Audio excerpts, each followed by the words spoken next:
Assalomu alaykum hurmatli talabalar va kanalimiz kuzatuvchilari. Bugun sizlar bilan eksperimental psixologiya fani bo'yicha sezgi psixofizikasi mavzusini men Termiz davlat universiteti psixologiya kafedrasi katta o'qituvchisi, psixologiya fanlari bo'yicha falsafa doktori Almardan va Salomat Bobonazarovni olib boraman. Bugungi mavzumizni biz quyidagi 4 ta reja: sezgining pog'onalari va analizatorlarning sezgirligi, absolyut va differensial sezgirlik, absolyut sezgirlikni o'lchash, sezgining subyektiv va obyektiv ko'rsatkichlari, differensial sezgirlikni o'lchash, Buger, Weber va Fexner qonunlarini ko'rib chiqamiz va mavzuga oid bo'lgan eng kerakli tayanch so'zlar ekraningizda namoyish qilinmoqda. Sezgi psixofizikasi, sezgi pog'onalari, analizatorlar, absolyut va differensial sezgirlik, o'lchash, bu sezgirlikni, differensial sezgirlikni o'lchashlar hamda Buger, Weber va Fexner qonunlari kabi so'zlarni bugungi kunda lug'atingizga yozib qo'ysangiz bo'ladi. Va sezgini pog'onalari hamda analizatorlarning sezgirligi, bu analizator grekcha so'zdan olingan bo'lib, tahlil qilgan, analiz so'zidan olingan bo'lib, tahlil qilish, sezish va sezgi kabi ma'nolarni anglatadi. Organizm tashqi va ichki muhitdan keladigan turli xil taassurotlarni qabul qiladi hamda ularni tahlil qilib, insonning turli analizatorlarga xos bo'lgan sezgirlikni paydo qilib beradi. Akademik Ivan Pavlovich Petrovich Pavlov tomonidan o'rganilganda sezgilarni paydo bo'lishida va sezgining nerv fiziologik asosini tushuntirishda birinchi hamda ikkinchi signallar sistemasi bu asosini analizatorlarning faoliyati tashkil qiladi deb aytadi. Analizatorlar katta yarim sharlar po'stlog'ida joylashgan bo'lib, ularni periferik uchlari retseptorlar deb nomlanadi va ular o'z navbatida ekstroretseptiv, introretseptiv va proprioretseptorlarga bo'linib keladi. Odatda sezgilarni bu katta 3 ta guruhi analizatorlar orqali kelib, sezgini paydo bo'lishini katta 3 guruhini fanga ingliz olimi Charles Sherrington olib kirgan va analizatorlar ko'rish, ta'm bilish, eshitish, teri sezgisi, hid bilish sezgisi orqali insonda sezgilar paydo bo'ladi va ular 3 ta katta guruhda namoyon bo'lishadi. Analizatorlarning qismlari bor va analizatorlarning ishlash jarayonida retseptorlar qabul qiladi hamda retseptorlar inson tanasi bo'yicha turli xil da joylashgan, ayrim joylarimizda siyrak ko'rinishda, ayrim joylarimizda ular quyuq ko'rinishda uchraydi. Masalan, aynan og'riqni his qiluvchi retseptorlar inson tanasining qorin qismida ko'proq joylashgan va retseptorlarning turli xil faoliyatini, murakkabligi, insonning ruhiyatining ko'p qirraligi va uning fiziologik tuzilishining murakkabligini ifodalaydi. Mana bittagina analizatorlarimizdan bilish, ta'm bilish bo'lsa, inson tanasida joylashgan suyuqliklarning turli xil faoliyatlari natijasida odam tanasining murakkab ruhiy aks ettirishi va fiziologiyasi namoyon bo'ladi. Deylik, bizni ko'z yoshlarimiz bor va bu tanamizdagi suyuqlikning bir qismi va uning tarkibi sho'r. Buning sababiki bizni ko'zimizga biror narsa tushganida, birorta chang yoki mikrobli narsalar tushganda ham bu suvning tarkibi sho'rligi sababli u ko'zimizda rivojlana olmaydi va chiqib ketishga ko'proq harakat qiladi va ko'zimizga tushadigan yot narsalar ko'zda rivojlanishiga suvning sho'rligi, ko'z yoshining sho'rligi taqiqlab qo'yadi. Va ikkinchi bitta suyuqlik bu quloqlarimizda joylashgan ana shu vestibulyar apparatning ishlashi, ya'ni inson tanasining muvozanatini ushlab turuvchi suyuqliklarda kichkina mayda ohak toshlar suzib yurishini kuzatishimiz mumkin va bu yerdagi suyuqlikning tarkibi esa juda achchiq va bu inson tanasidagi uni a'zosi bo'lmish analizator quloqqa agar yot nimalarning kirib ketishi, hasharotlarning kirib ketishi, ular bu yerda yashash uchun qulay sharoitni topmaydilar va bunday achchiq suyuqlik natijasida ular nobud bo'ladilar va inson himoyalanganligini ifodalaydi.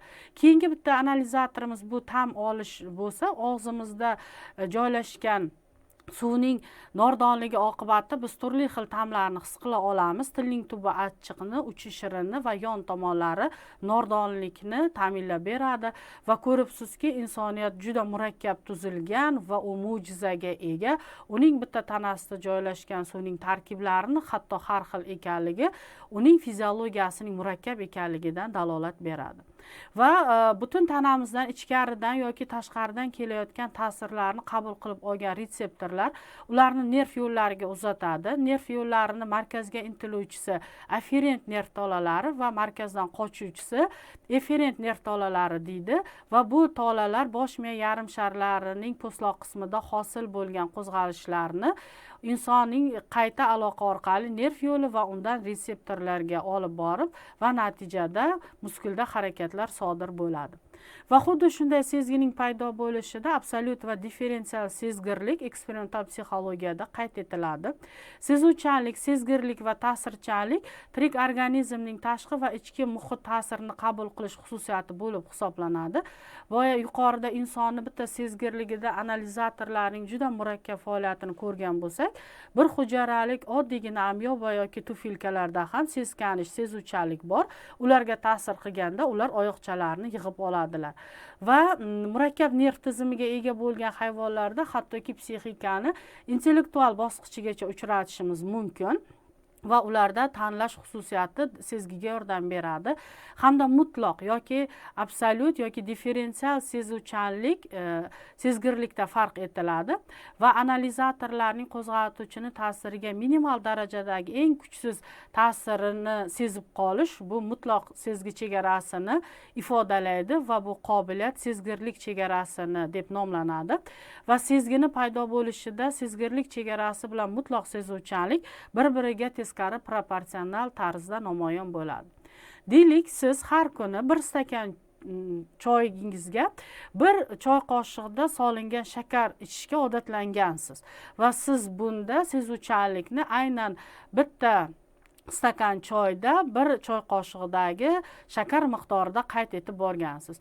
Ertasi kun sizga har doim ravishda bir choy qoshiqdagi shakar yetarli bo'lgan bo'lsa, sizga 2-3 choy qoshiq shakar solib biz choyni taqdim etsak, sizni analizatorlaringiz bu choyning avvalgilaridan ko'ra shirinroq bo'lib ketganligini, ya'ni ular orasidagi bilinar-bilinmas farqni, o'zgarishni sezish qobiliyati sizda mavjud bo'lsa, demak sizda differensial sezuvchanlik bor va bu shakar miqdorining o'zgarishi bilan sizda sodir bo'ldi va bu chegara differensial chegara deb nomlanadi. Differensial sezuvchanlik ham differensial chegara bilan teskari proporsionallikda faoliyat ko'rsatadi. Odatda ma'lum bir qo'zg'atuvchilarning ta'siri o'zgarishi bilan sezuvchanlik ham o'zgarib boradi. Agar qo'zg'atuvchilar sust ta'sir etganda sezuvchanlik oshadi, kuchli ta'sir etganda esa kamayadi. Sezuvchanlikni o'zgarish sharoitida, hayot sharoitida inson kasb olib boradigan faoliyat turi bilan uzviy bog'liq. Ba'zi kasalliklar ta'sirida sezuvchanlik o'zgarishi mumkin, kamayishi mumkin yoki butkul yo'qolib ketishi mumkin. Agar e'tibor bersangiz, yaqin yillarda insoniyat tarixida boshdan kechirilgan eng katta kasalliklar bu koronavirus epidemiyasida shu virusni yuqtirib olib og'rigan bemorlarda hid bilish va ta'm bilish sezgirliklarini yo'qolib qolgan holatini kuzatgan bo'lishingiz kerak. Yoki oddiy holatda agar o'zimiz shamollash bilan og'risak, gripp kasalligiga chalinsak, bizda hid bilishning yoki ta'm bilish sezgisligini pasayib ketganini ko'rishimiz mumkin va odatda butkul hatto odam burunlari bitgani uchun hidni bilmay qoladi. Lekin kasallik tuzatilib, biz kasallikdan qutulgach, bizning hid bilish va ta'm bilish sezgirligimiz tiklanadi. Shundan xulosa chiqarishimiz mumkinki, qo'zg'atuvchilarning ta'siri sezgirlikda namoyon bo'ladi. Sezgilarning quyi chegarasi hamda ushbu analizatorlarning mutloq absolyut sezgirlik chegarasi bor va odatda yuqorida biz aytdikki, qo'zg'atuvchi kuchli bo'lsa sezgirlik past yoki qo'zg'atuvchi past bo'lsa sezgirlik kuchli namoyon bo'lishi ham ifoda etiladi. Va insonda sezgi chegaralari hamda sezgirlikning qo'zg'alish hamda tormozlanish jarayoni bilan bog'liq ekanligi eksperimental psixologiyada o'rganilgan va qo'zg'alish jarayoni miya po'stlog'ining biror qismida hosil bo'lib boshqa qismlariga tarqaladi. Keyinchalik mashq qilib borish tufayli qo'zg'alish ma'lum nerv hujayralarida differensiallashadi va farqlanib boradi. Absolyut sezgirlikni o'lchash, sezgining subyektiv va obyektiv ko'rsatkichlari bor. Sezgirlikni eng ko'p tadqiq etgan va psixologiyada o'sha sezgining uchta katta guruhining ikkinchisi introretseptiv sezgilarni juda ko'p tadqiq etgan olimlardan biri bu rus psixologi Aleksandr Romanovich Luria.